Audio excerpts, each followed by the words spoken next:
Көп балалы ана көмекке мұқтаж. 35 жасар Марина Псарева жалғыз өзі 8 баланы тәрбиелеп өсіруде.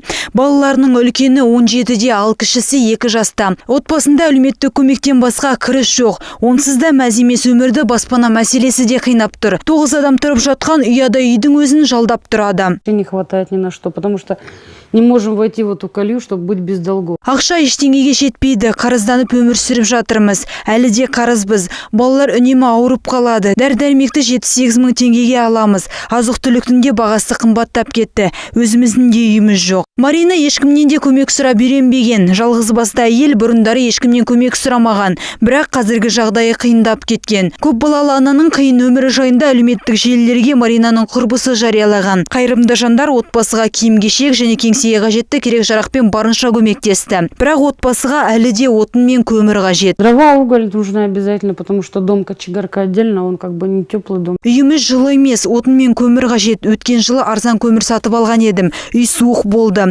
Қанша болса да қаржылай көмек те қажет. Жалғыз басты көп балалы анаға көмек көрсеткілеріңіз келсе 42-33-00 телефон нөміріне хабарласыңыздар. Отбасы Лазутина 73-ші мекен жайында тұрады. Статистика мамандарының мәліметінше Қазақстанда 6000-да көп балалы ана тұрады.